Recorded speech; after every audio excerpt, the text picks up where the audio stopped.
தேவனுடைய மனுஷன் ஒருவர் கர்த்தருடைய வார்த்தையின்படியே பெத்தேலுக்கு வந்து அந்த பலிபீடத்திற்கு எதிராக தீர்க்க தரிசனம் உரைத்தார். ராஜாவாகிய யெரொபெயாம் அதை கேட்டு அவனை பிடிக்க கையை நீட்டின போது அது முடக்கக்கூடாதபடிக்கு மரத்து போயிற்று. பலிபீடம் சிதறுண்டது. தேவனுடைய மனுஷன் ராஜாவின் வேண்டுகோளின்படி கர்த்தரிடத்தில் விண்ணப்பம் செய்ய ராஜாவின் கை சுகமாயிற்று.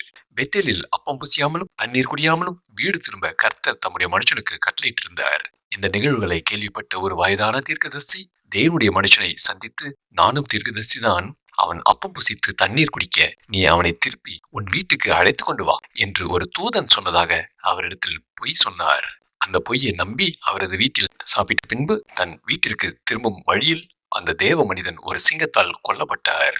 கர்த்தருடைய பிள்ளைகளுக்கு இருக்கும் மிகப்பெரிய பாக்கியம் நல்ல மேய்ப்பராகிய அவருடைய குரலை கேட்பது.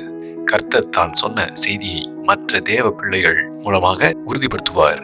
ஒருபோதும் தான் சொன்ன சொல்லுக்கு முரண்பாடாக பேச மாட்டார். கர்த்தருடைய கட்டளைக்கு கீழ்ப்படியாமல் தீர்க்கதரிசி என்று கூறிக்கொண்ட ஒருவரின் பொய்யை நம்பியதால் இந்த தேவனுடைய மனுஷன் கொல்லப்பட்டார். ஒரு வல்லமையான ஊழியத்திற்கு பிறகு இயற்கையாகவே இந்த மனிதன் சோர்வாக இருந்திருப்பார். பசி உண்டாயிருக்கும். பிசாசு இந்த மாம்ச தேவைகளை பயன்படுத்தி உள்ளே நுழைவான் என்று முன்னறிந்த கர்த்தர் தேவ மனிதனை முன்கூட்டியே எச்சரித்தார். அவர் கீழ்ப்படிந்திருந்தால் கர்த்தருடைய பலத்தினாலே பாதுகாப்பாக உயிருடன் வீடு திரும்பியிருப்பார். பிசாசு பொய்யினும் பொய்க்கு பிதாவுமா இருக்கிறபடியால் அவன் பொய் பேசும்போது தன் சொந்தத்தில் எடுத்து பேசுகிறான் என்று யோவான் 8:44 கூறுகிறது. தெளிந்த புத்தியுள்ளவர்களாயிருங்கள், விழித்திருங்கள், ஏனெனில் உங்கள் எதிராளியாகிய பிசாசானவன் கெர்ச்சிக்கிற சிங்கம் போல் எவனை விழுங்கலாமோ என்று வகை தேடி சுற்றித் திரிகிறான் என்று 1 பேதுரு 5:8 கூறுகிறது. எதிரி உங்களுக்கு எதிராக தாக்குதலை திட்டமிடுவதற்கு முன்பே கர்த்தர் எச்சரிக்கிறார். ஏனெனில் அவர் உங்கள் மீது அக்கறை உள்ள தேவன்.